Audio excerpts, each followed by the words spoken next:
ओम की ध्वनि ओ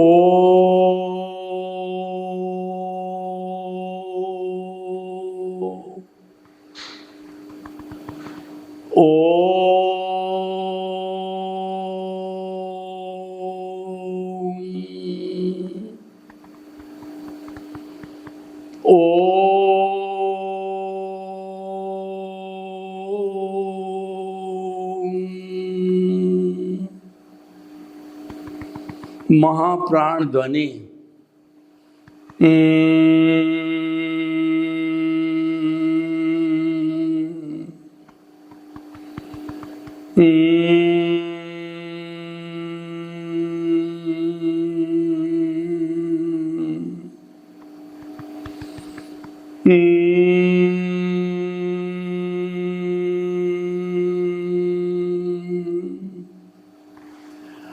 भाई और बहनों, मातृशक्ति को नमन।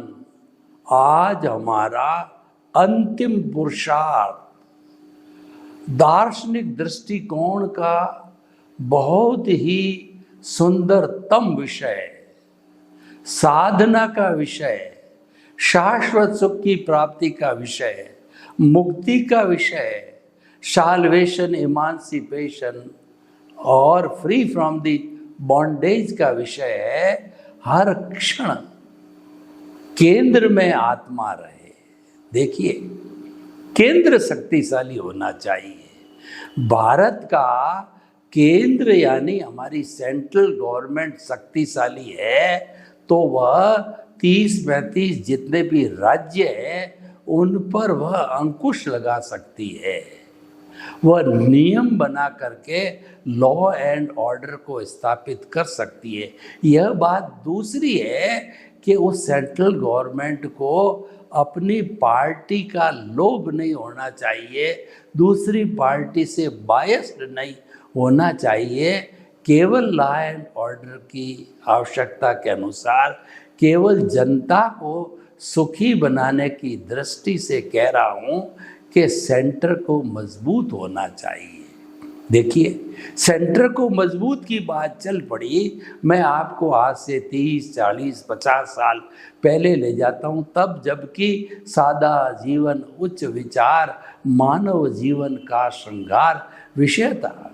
लोग सादा खादी के कपड़े पहनते, मोटा भोजन करते, पैदल चलते और इतने बड़े मनोरंजन के, जो कहना चाहिए, मोबाइल है, पैड है और हमारा इंटरनेट है और यूट्यूब है, ब्लॉगर, ट्विटर, इंस्टाग्राम, फेसबुक इत्यादि नहीं थे। इस कारण व्यक्ति जो है प्रभु भक्ति करके केंद्र के अंदर वो प्रभु को विराजमान कर लेता था। तो आज का बड़ा सुंदर विषय है कि जो केंद्र मजबूत हो, यानी पुराने ज़माने में जब गुणी व्यक्ति होते थे, गुणशील होते थे, सदाचारी लोग होते थे और जो लोग जो है ज्ञानी पुरुष होते थे, आचारवान होते थे, उनको केंद्र में रखा जाता था। इसका अर्थ यह है कि राजनीति पर धर्म नीति का अंकुश हुआ करता था। हमारे परिवार में, समाज में, देश में, विश्व के अंदर जो है धर्म नीति को प्रमुखता दी जाती थी। कट्टरता की बात नहीं है।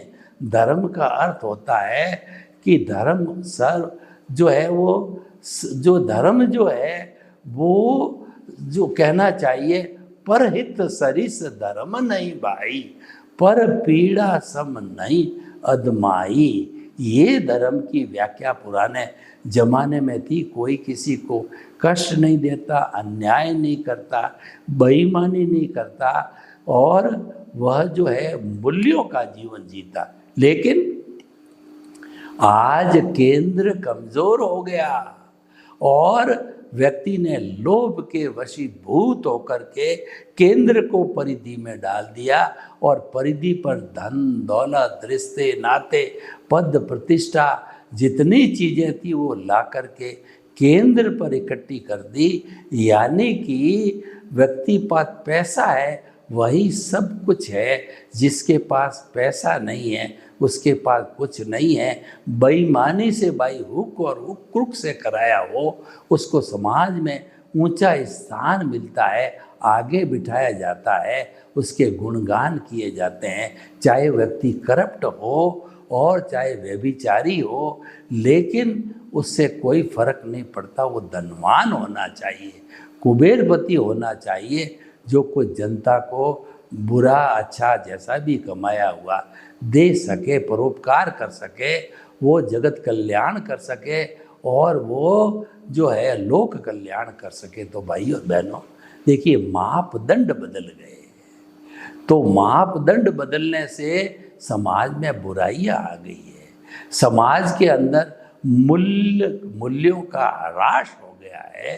तो हम तो वही हैं, देश भी वही है, जनता भी वही है, जनरेशन भी वही है। ये फर्क क्यों आया 30-40-50 वर्षों में? क्योंकि जिसको स्थान देना चाहिए वो हम दे नहीं रहे हैं, और जिसको नहीं देना चाहिए उसको स्थान दे रहे हैं। केंद्र में हमारा चेतन तत्व रहना चाहिए, जड़ जो है परिधि पर होना चाहिए। और जब जड़ केंद्र में आ गया, धन दौलत को प्रेफरेंस दिया जाने लगा, तो हमारा बेचारा चेतन तत्व क्या कर सकता है? कुछ नहीं कर सकता है। तो हमें हर क्षण केंद्र में हमारे प्रभु भगवान और जो हमारे 14 लोक के नाथ है, 33 करोड़ देवी देवता जिसकी उपासना करते हैं, ऐसी महान हस्ती को हमें हर क्षण याद रखना चाहिए। और वो केंद्र में कहीं इधर उधर से जाए नहीं। कहने का अर्थ यह है, उसका जो हमारा केंद्र मान लो ज्योति केंद्र है, वहाँ पर शुद्ध भावों के साथ प्राण प्रतिष्ठा करके और जिंदा भगवान को विराजमान कर दो जन्म जन्मांतर के लिए। फिर आप उसकी उपासना करो। आप और आपका प्रभु है, बात करो, रिझाओ, आशीर्वाद लो। हरि अनंत, हरि कथा अनंत, उसकी कथा करते रहो, उसके गुणों की भजना करो। ये अजर है, ये अमर है, विनाशी है। इसका जो है वो कोई जो इसका कोई ये वर्ण नहीं, गंध नहीं, रस नहीं, स्पर्श नहीं, ये जलती नहीं, मरती नहीं, कटती नहीं, किसी को रोकती नहीं, किससे रुकती नहीं, ये स्वयं भू है, इस पर किसका कानून नहीं लगता है। ऐसा शुद्ध आत्मा परमात्मा स्वरूप केंद्र में है। क्योंकि आत्मा जब केंद्र में आ जाता है, उसके गुण सम्यक ज्ञान सम्यक दर्शन है, गुण गुणी से अलग नहीं होते हैं, वो केंद्र में आ जाते हैं, हम केंद्र में आ जाते हैं। और सब जब केंद्र में होते हैं तो हमारा ये सारा क्रम जो है आगे से आगे चालू होने लग जाता है। तो भाई और बहनों, हम आपको बताना चाहते हैं कि ये जो है केंद्र में आत्मा को रखने से होता क्या है।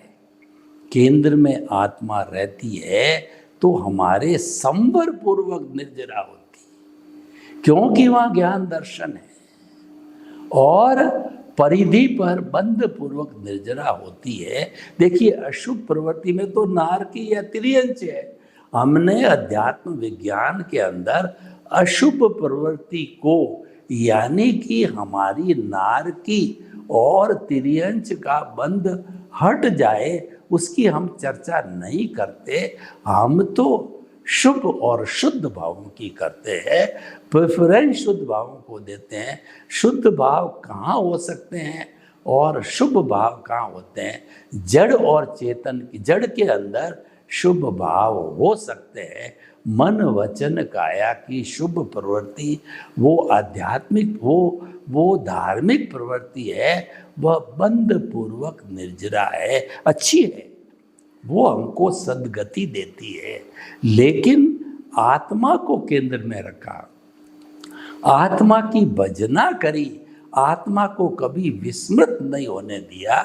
विस्मृति होने लग गई अगर हमने कर्मों का फोर्स जो चल रहा है प्रकृति और पुरुष का, उसके साथ प्रकृति के साथ जुड़ गए, जुदापन की जागृति नहीं कर पाए, भेद विज्ञान नहीं कर पाए, और हम जो है साक्षी भाव नहीं कर पाए, हम जो है कहना चाहिए दर्शक बन करके नहीं रह पाए, तो हमें प्रकृति माँ से, कुदरत माँ से क्षमा याचना तुरंत मांगनी चाहिए और शुद्ध होना चाहिए, और वह हो भी जाएगा, क्योंकि आपकी जो भाव चेतना ज्ञान के समय में जो पैदा हुई थी प्रज्ञा, वो आपको तुरंत कान पकड़ के केंद्र में लाएगी कि तू जो है अपनी चेतना की भजना कर, चेतना के पाले में रह, चेतना की विस्मृति मत कर, तो न होने से एक सार हमारा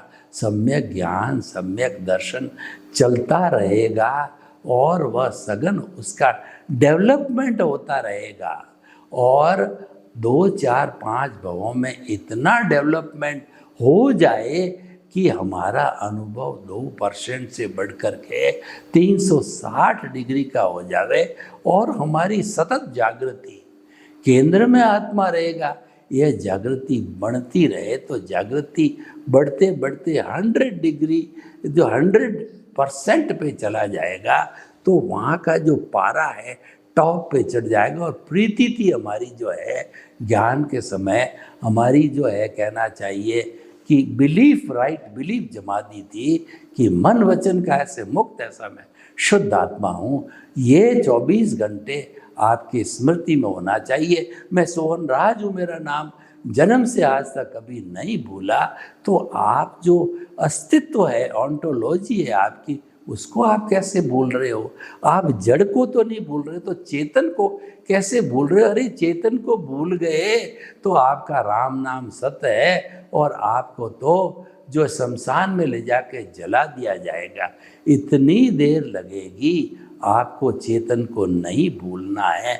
अगर आपको शाश्वत सुख की प्राप्ति करनी है, आपको आनंद का जीवन जीना है, चाहे हमारा जो है बहिर्जगत हो, चाहे आंतरिक जगत हो, चाहे उदय और प्रारब्ध का जगत हो, और चाहे हमारा लाइव जो है वो कॉज डालने का जगत हो, सब जगह हमारे को प्राथमिकता है प्रभु की होनी चाहिए। मैं शुद्ध आत्मा हूँ।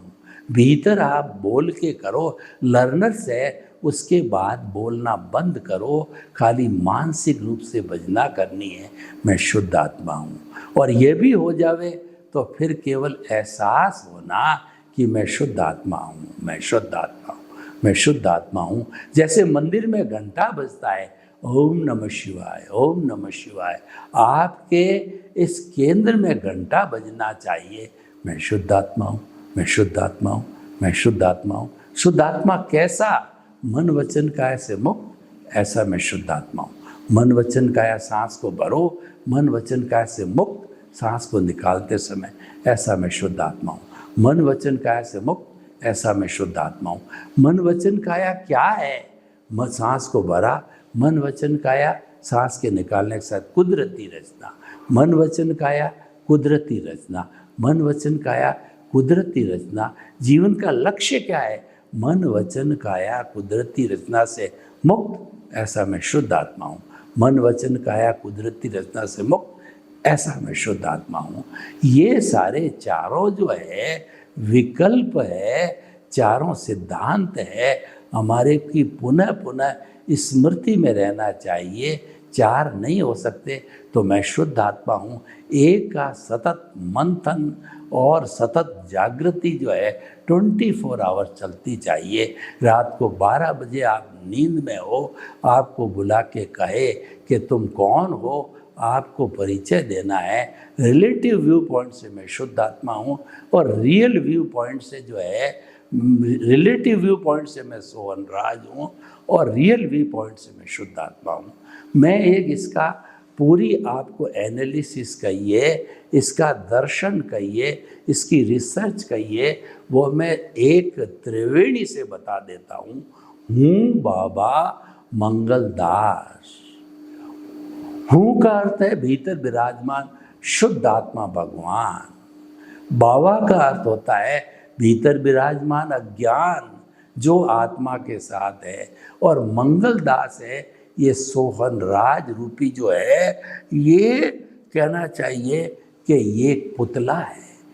ऐसे कहानी है, रात्रि का समय था तो एक जो है, जो किसी ने दरवाज़ा खटखटाया, भीतर से महिला की आवाज़ आई कि तुम कौन हो?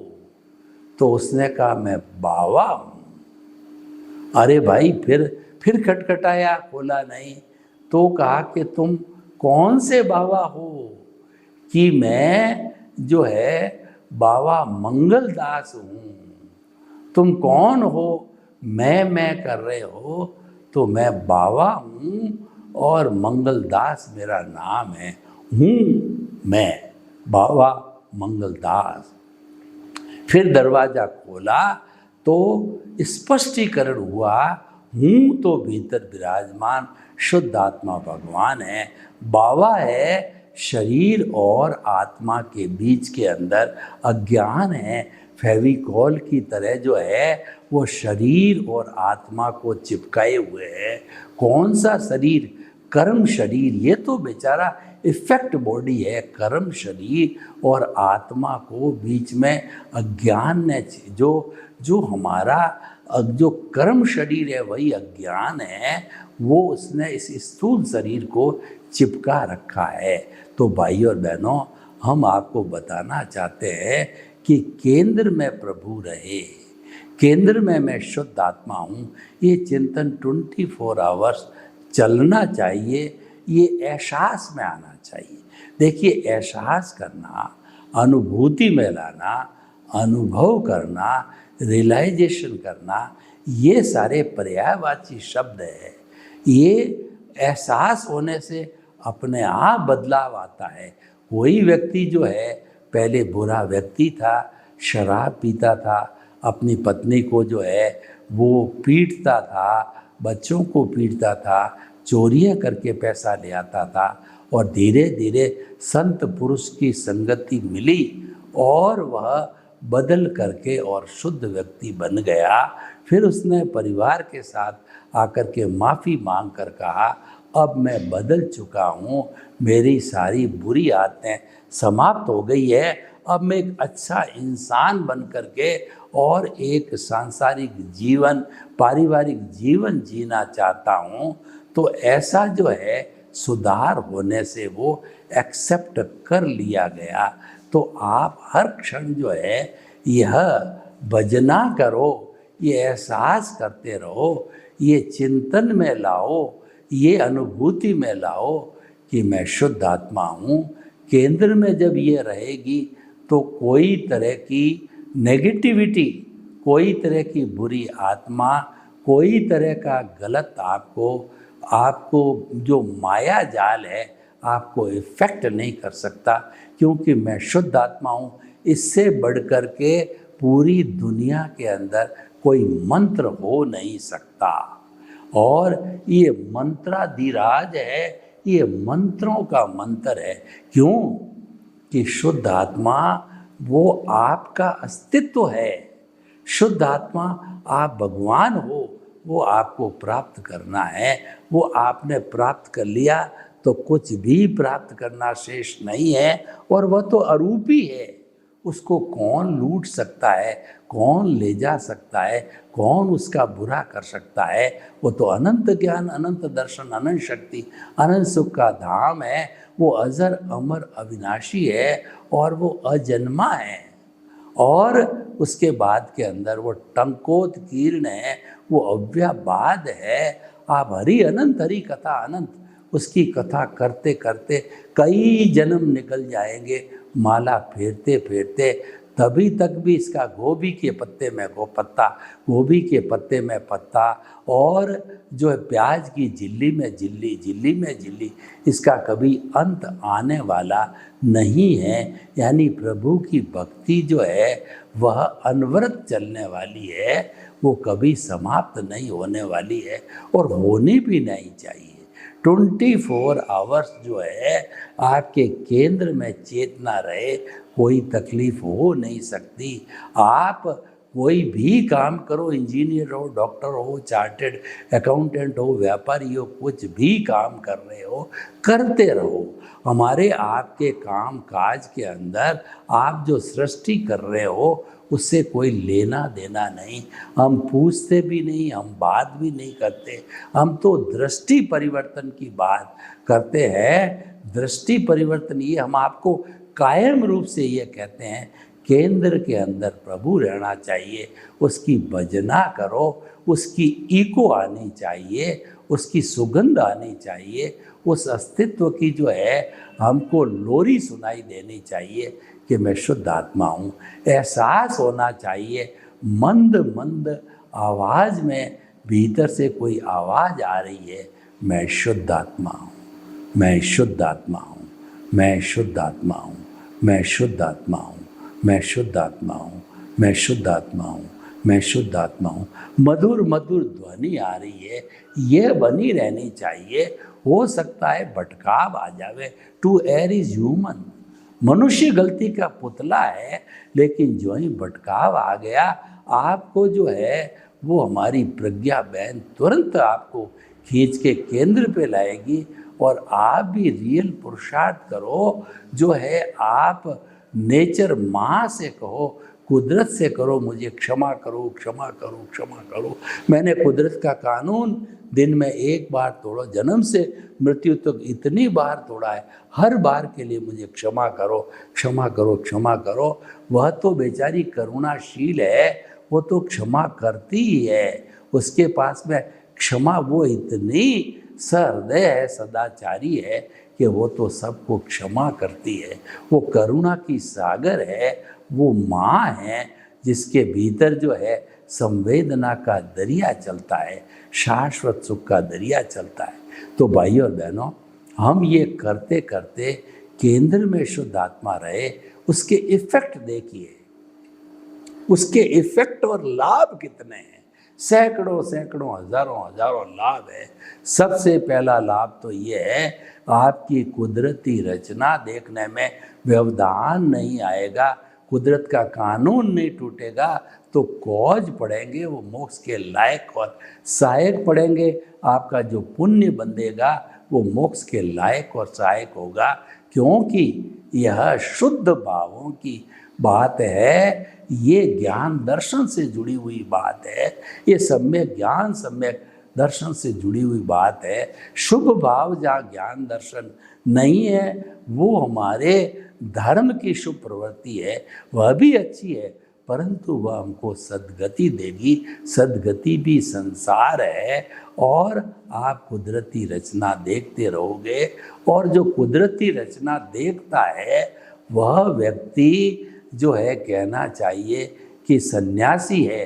कपड़े चाहे ग्रस्त के हो, लेकिन जो सन्यासी है और कुदरती रचना नहीं देखता, कुदरत का कानून तोड़ता है, तो सन्यासी के कपड़े पहनकर भी वो संसारी है।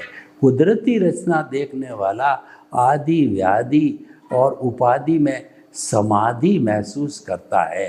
कुदरती रचना देखने वाला वो निमित्त भाव में रहता है, कर्ता भाव उसका हमेशा हमेशा के लिए समाप्त होकर के गहरी खाई में चला जाता है। जब कर्ता भाव नहीं रहता है तो कर्म बंधन का प्रश्न नहीं उठता है। हाँ, ये जरूरी है कि अप्रत्याख्यानी प्रत्याख्यानी स्वंजलन है, ये कर्म बंद होते हैं, क्योंकि अनंतानुमंदी कषाय है, उसको भस्मीभूत किया गया, ये तो मौजूद है, लेकिन ये बड़े सॉफ्ट है, इसको आसानी से भुगत लिया जाता है। क्योंकि जो हमारा अप्रत्याख्यानी होता है वो सॉफ्ट लकड़ी में लकीर खींचने के समान है, खींची जाती है और मिट जाती है। और जो हमारा प्रत्याख्यानी है वो बालू की रेत के अंदर लाइन खींचना, जब हवा आई तो वो लाइन मिट गई। और स्वंजलन दर्शन मोहनीय है, वो पानी की लकीर, पानी में लकीर खींचने, वो तो खींची और समाप्त हो गई। बहुत ही डाइल्यूट है, नरम है, कोमल है, आसानी से जो है भुगते जा सकते हैं। लेकिन पत्थर पर लकीर खींचने का काम अनंतानुमंदी कषाय जो है दर्शन मोहनीय का है, वो बड़ा भयंकर है। वही कर्म बंधन करने का सबसे बड़ा रोल उसी का ही होता है। वो भस्मीभूत कर दिया गया है।